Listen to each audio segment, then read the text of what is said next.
Good afternoon, world, and welcome to another episode of Tanda Tula Safari with myself, Chad. It has been a while since I've been out here. It's been very busy at camp, which has been great to see, but also nice to have a couple of days off drive to be able to get out and come and film what's been going on. I know there have been a couple of people that have been missing it. Mr. Ricky Hartog saying this weekend, I can't wait to see another episode. So for you and Diane at home, I hope you enjoy seeing some more of what you enjoyed this weekend. But yeah, we're going to head out there over the next couple of days and record. It's been very good for lions lately. The River Pride have been fantastic. So I'm hoping we're going to be able to show you some of the little ones in this episode, the new little ones. They've been tremendously cute and obliging over the last 10 days. We've seen them on most days. They've been feeding well. Had them on a kudu kill, a wildebeest kill, and an impala kill. The Sark Pride have been around. I found another lioness down in the southwest. Leopards, not so much. It wasn't a good period for me for leopards. Marula Jr. was around. I saw Shigodo, Nyaleti, and Nweti, but Tumbela remained elusive. Her and her couple, he is still around. But yeah, it was a little bit tough from that front.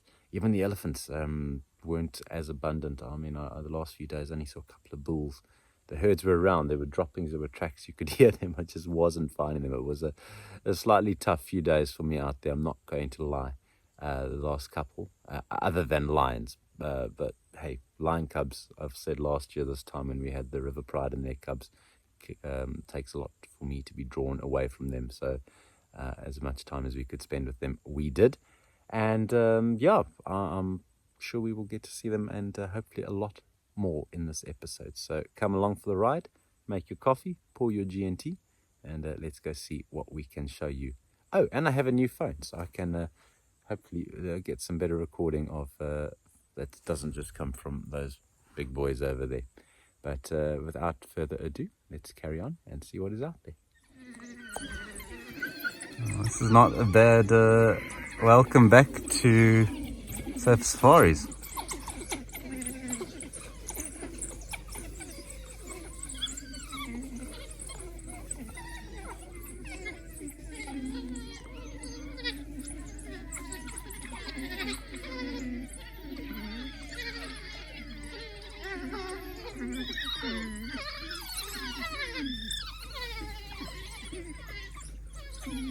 Yeah, not one of our regular packs. I'm still actually waiting on an ID. They've been hanging around the last couple of days, but there are about 18 of them with a very pregnant, this is alpha male in the middle with floppy ears, and a very pregnant alpha female. Well, not very pregnant, a pregnant alpha female, but they're pregnant for such a short period that I guess she's always going to be in air quotes pregnant, or very pregnant, but noticeably lactating and sagging in the belly, but probably still a few weeks away. Not sure where they come from, not sure how long they're going to stay, but they've come from our very southern boundary and made it all the way to almost our northern boundary now. So it would be nice if they hung around. So they've been resting here for most of the day in this little Mapani woodland.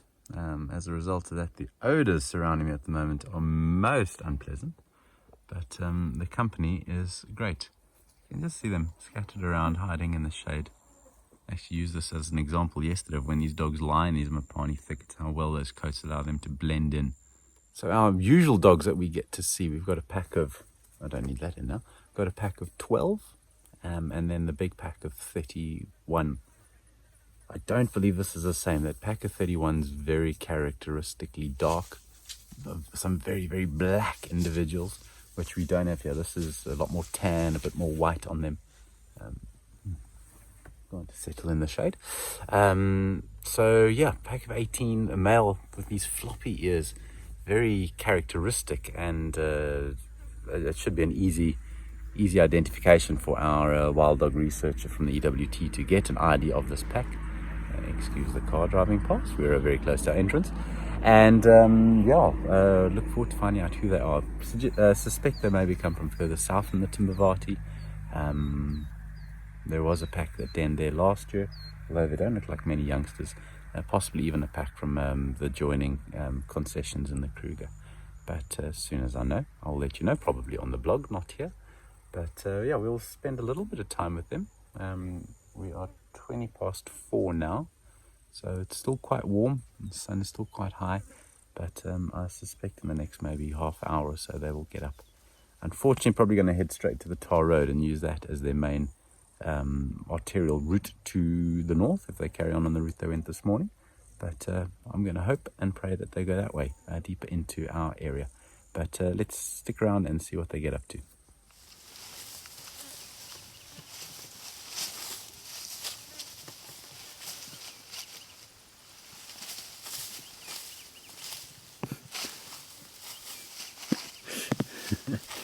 And you have dogs.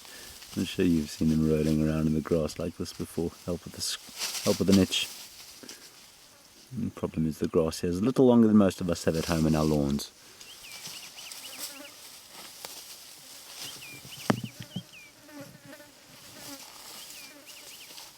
But this is quite typical of dogs. Have that pre-hunt ritualized behavior, running around, nuzzling each other, the sounds, the interaction, and then they find a shady tree and flop back down.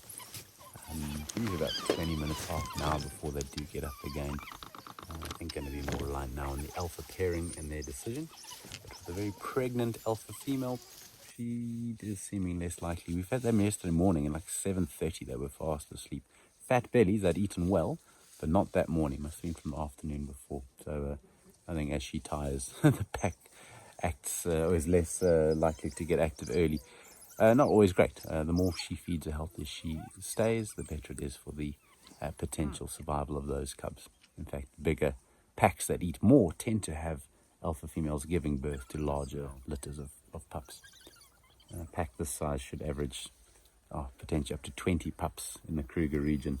More pups tend to be born in the Kruger than other reserves, just because they have a very high mortality rate. Only about 16% of these youngsters born make it to 2 years old, with lions being one of the biggest threats.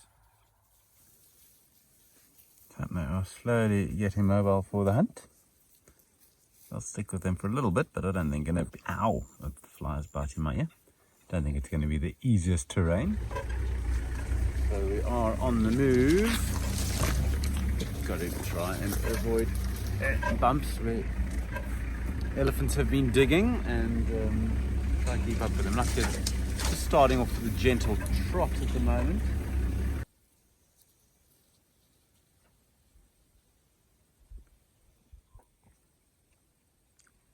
While they're hunting, you'll often find the pack just stopping, listening. This time of year, with the male impalas rutting, often react to their sounds and then head off in that direction. You can see the winter colours settling in now. The greens, even though we had actually a nice downpour, another inch of rain, a big thunderstorm. Some areas of the reserve got hail, others got 2 inches of rain. We got an inch, 24 mils.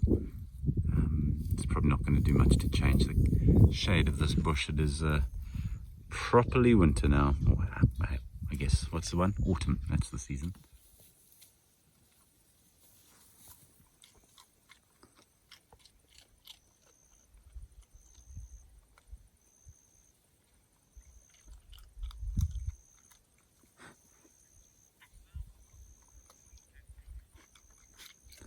I'm not quite sure what they got there. A couple of them chewing on things. Their habit of eating millipedes, I wouldn't be surprised if that's what it was, although the facial expressions didn't suggest that they'd eaten something they shouldn't have, as often happens with millipedes. And still we're going. They sadly haven't come across any impalas yet. I've come across about 17,000 holes in the ground. Yeah, it's been bumpy. I'm in a sense glad there's not people getting thrown around in the back there at the moment. But look, they're on a road.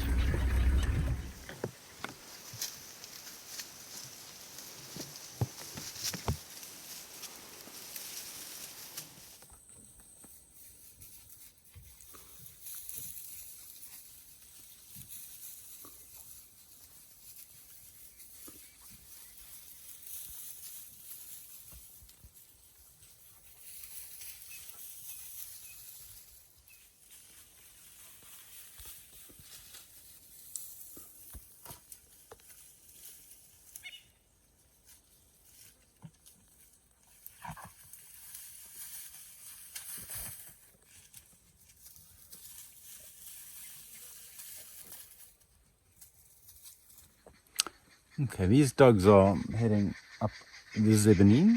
I'm going to just loop around to the confluence of the Sharlumi, see if they come out there. Otherwise, it is now getting dark, even though it doesn't look like it. And the sun has set, and a hyena not far behind, as expected.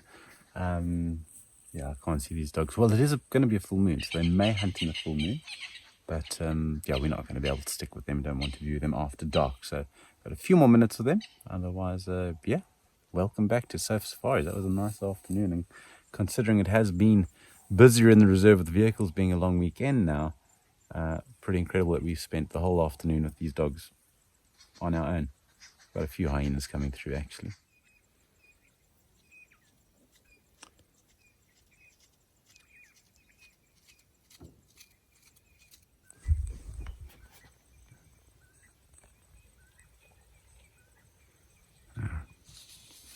You can see they've been chasing impalas in here. There's dogs over here.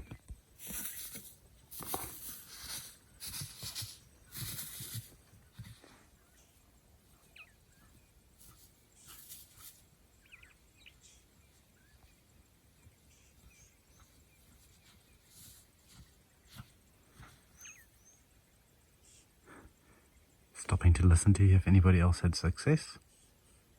I'm doing the same, but no joy yet.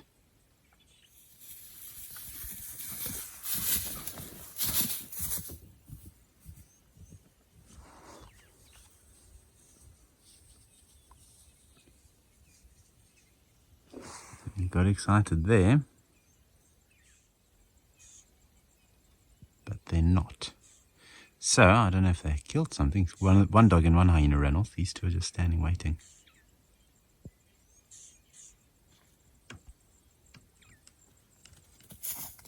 There was another call. Don't know if it was rutting or distress. Sounded like rutting, but the hyena took off in this direction. So, a little bit of light left. Let's see. The dogs have got one. Complete opposite direction, well, not same direction that the hyena went, but opposite where we were going. Let's see.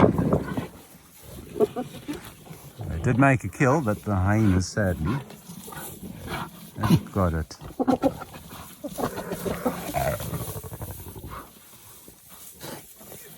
Sorry, quality's not great here.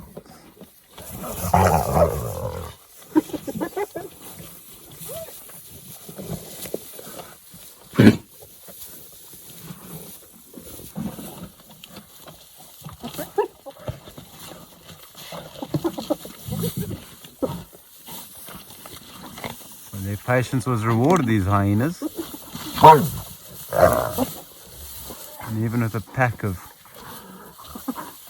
18 dogs, the four have managed to successfully get a kill off the dogs.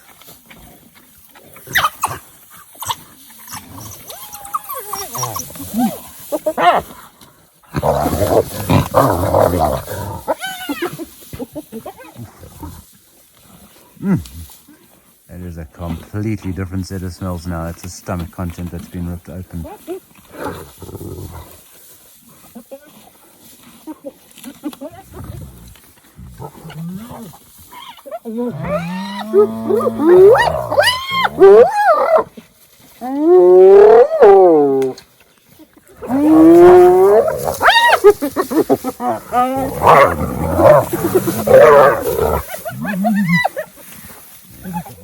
The dogs won't be coming back with this level of aggression amongst the clan.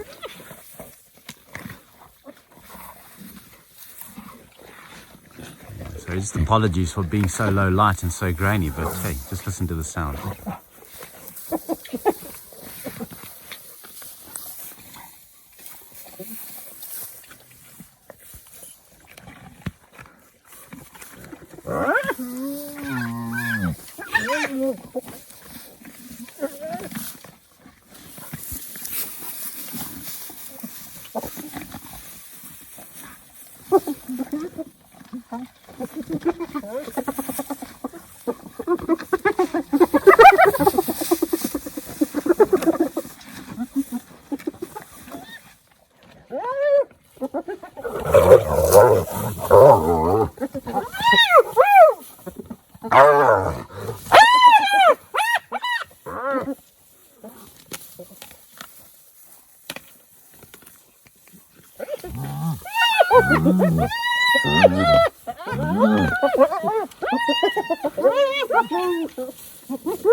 The sound is calling in more and more hyenas from all over.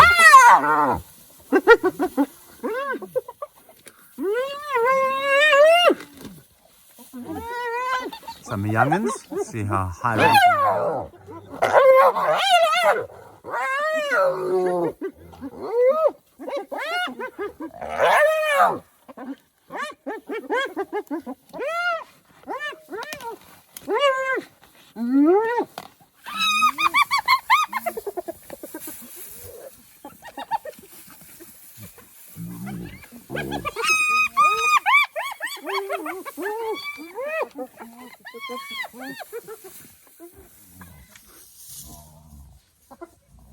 Crazy, there's sounds everywhere.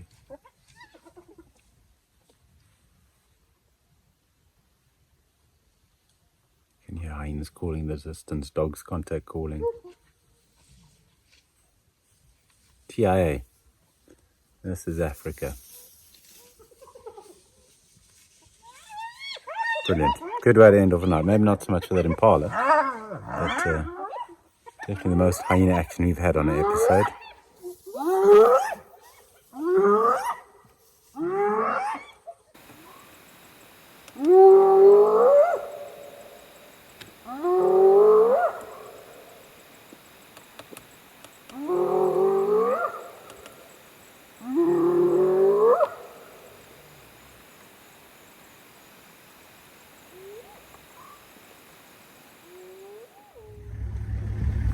Tis morning, tis chilly, tis the moon setting behind me. Yeah, lovely action in the last or first part of this video. Let's see if we can repeat some of that. Not so sure. We are going to head towards the lions. They were fat-bellied after the wildebeest kill last night, but I think we can get them early. Those youngsters should be full of energy and full of life, so we're going to make a move straight towards the area around the Shutton Dam and some of the pans a little further north where they were last night, and see if we can locate on them. So wrap up warm for this part of the drive, at least for the next hour, but due to be quite a pleasant day. It's a wonderful thing about autumn, fresh mornings, but daytimes around 30-32 degrees. Perfect.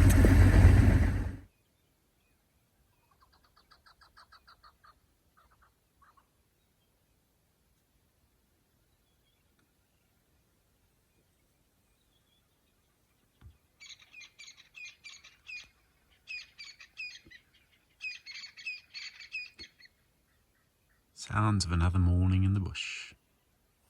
I just picked up my phone to tell you I've tracks for these lines at Shutton Dam, and that's what's in front of me. It's the male, so I'm sure they're proud of through here already. At the moment it's just the two Narus.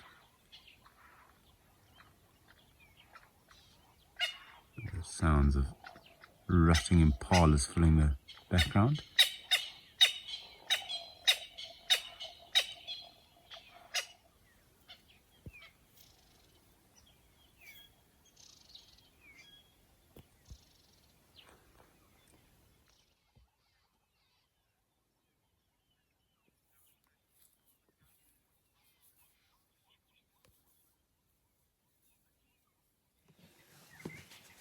And a little further down the road, this is what we have.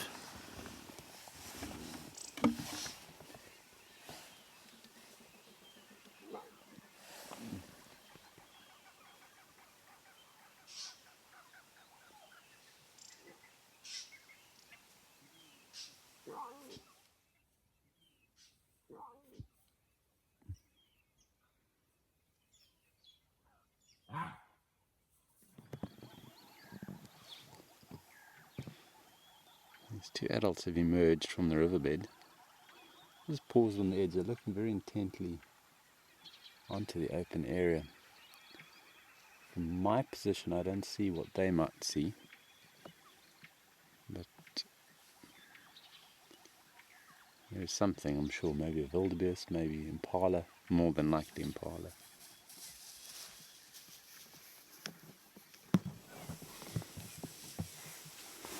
That's what you don't really want when you're trying to hunt, is cubs coming out. The other one's up ahead, so yeah, this hunt is unlikely to materialize. Cubs oblivious to Mom's intentions. They will learn slowly.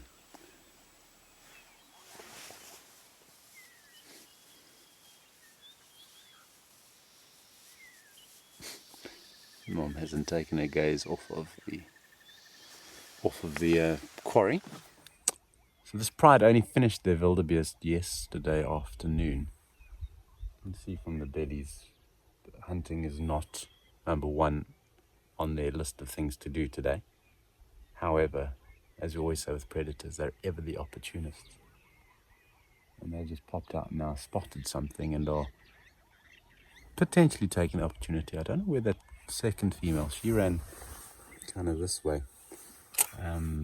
Maybe going to try set up an ambush chase, whatever it is they see, down into the river, where this one and no doubt the others are waiting. So we'll just sit it out. As soon as I can see what they see, I shall show you. The males have now joined in as well. Who's there? Limping males there, so I'm not sure what's going on here. Where they're looking is right behind a bush for me.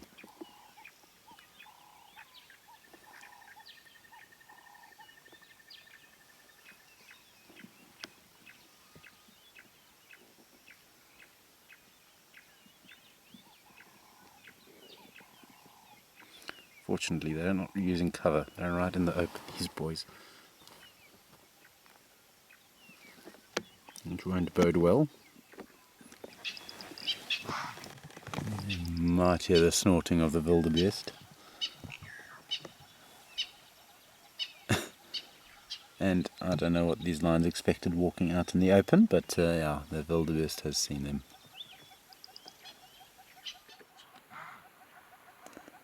He's still going, this guy.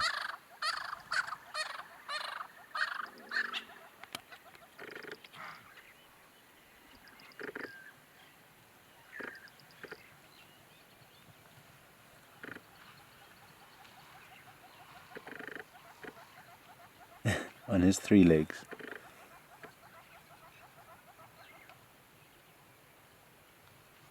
It's confidence, I'll give him that much.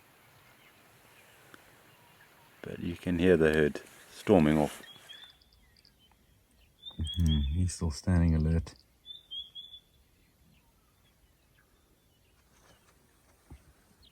The wildebeest disappeared down there. Mom's waiting there.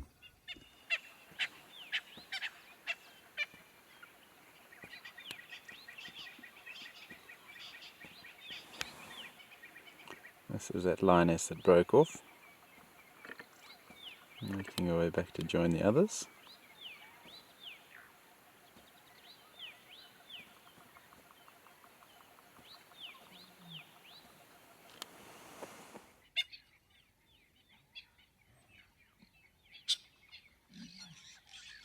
It's not a bad scene, hey?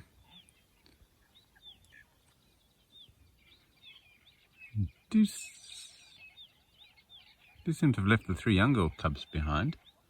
It's a very interesting dynamic. So this little one here is the 4-month-old one, 4.5 months old, and just over 4 months old. 20th of December was the time she was born. And the 3 little ones always get left, yet she stays with the pride the whole time. She doesn't know what it's like. I think because she was the only cub from a young age with her mom, she was kind of not such a burden, always followed them. Now that there's much smaller cubs, they stay behind. They're too young to follow. It's 3 of them, even though she was following the pride at the same age. Yet, yeah, they stay. She moves. So I don't know. I'm actually surprised they didn't bring them with. Maybe they're still down in the river, but I haven't heard them since we left where everyone was stalking. But they're going to be crossing to Tortolas Plains now. We'll go around.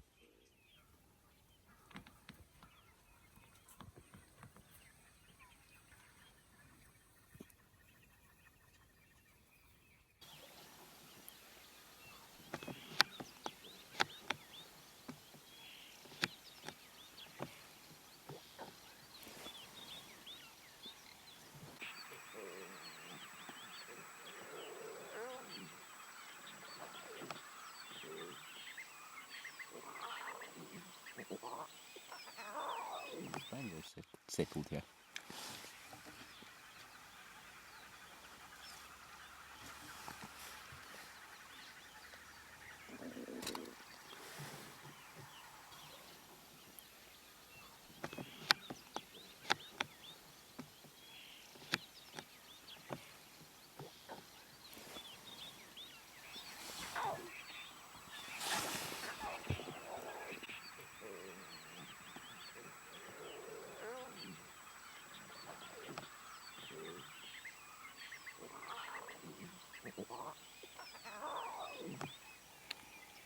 The battle for milk.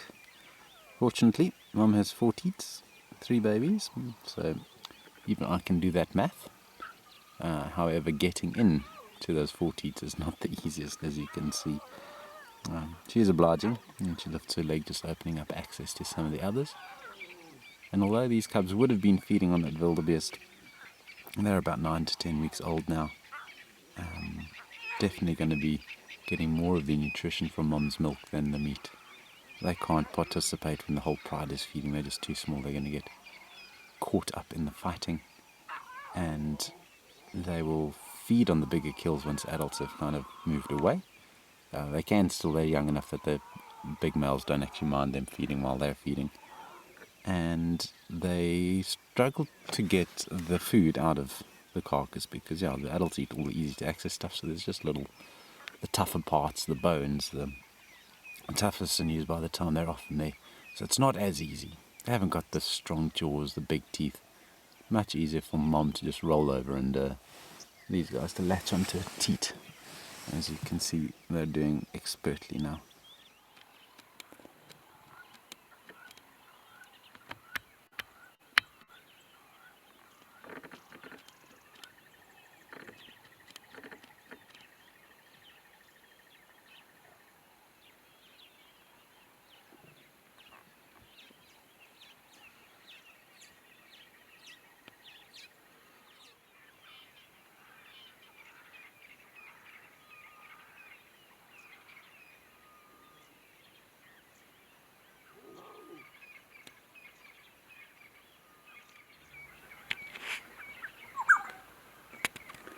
Little call of the black-headed oriole.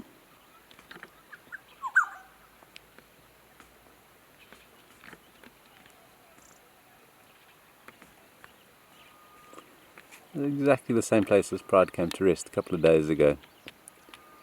Really are wonderfully good examples of creatures of habit. We like it.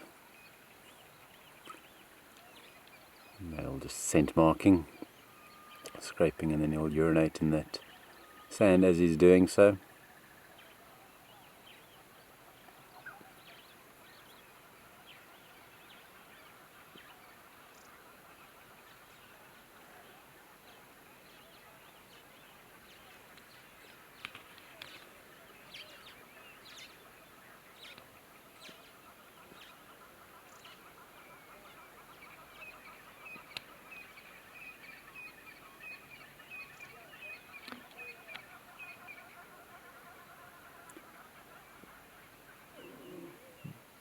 Boom. Down for the day.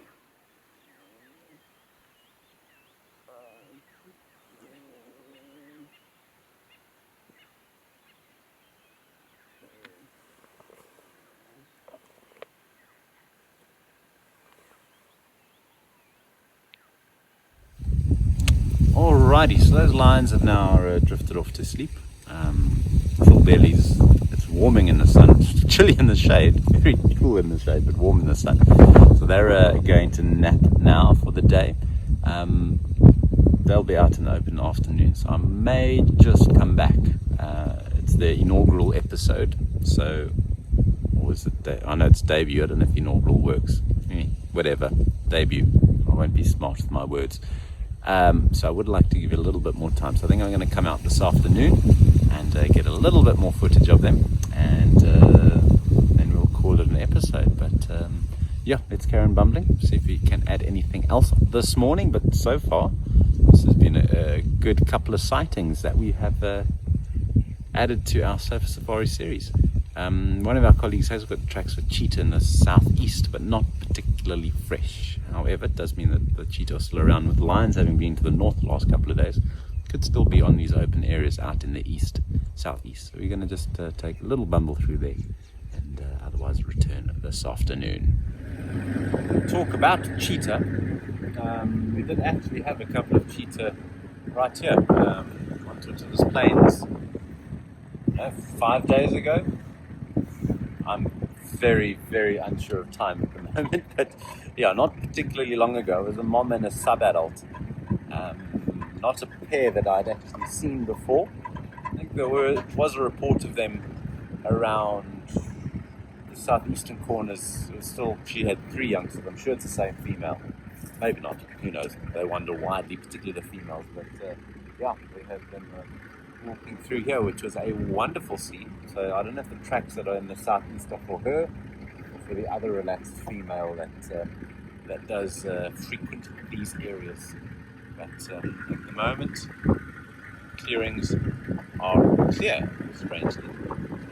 So a slight change of plan. I was heading back, and then Ginger and a couple of the other guides and trackers are out just doing some bush maintenance at the moment. And they picked up on a leopard up in a tree very close to Curry Camp, as well as the wild dog sleeping in front of Curry Camp. So I'm going to go shoot on down there so we can find that leopard and make it almost a full house of big predators for this episode. That would be nice. Our dogs may not have been where they were left, but luckily this beautiful leopard is. Perched up a marula tree with an impala barking at her. No idea who it is. My original suspicions were that it was going to be Marula Jr. But she has got a 4-4 spot pattern. This female's got only 3 spots on her right. And I can't see too well on her left side. But seemingly very relaxed. Youngish female.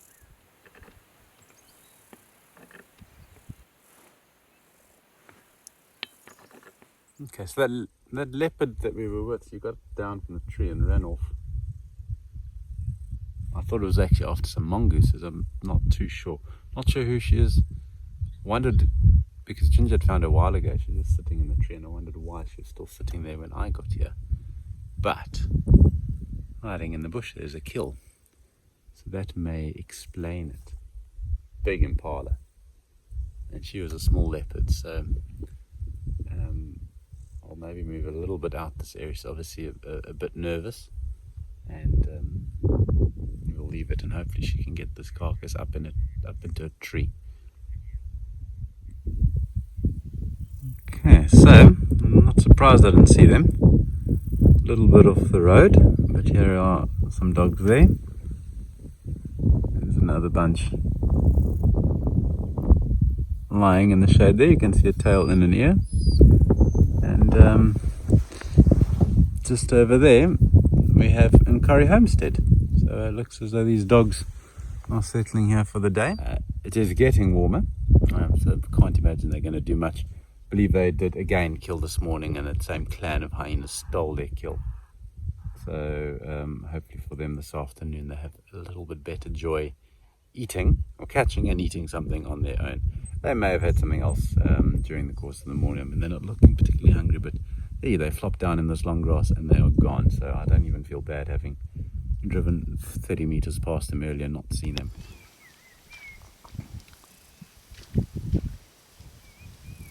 This is something that has been in short supply of late on our drives. I won't lie, but it's a general game. Considering the number of predators we have, there must obviously be enough general game around, but we just haven't been seeing a lot of it. It's unusual because it's normally a strong point of our drives is the permanence of wildebeest and zebra herds around.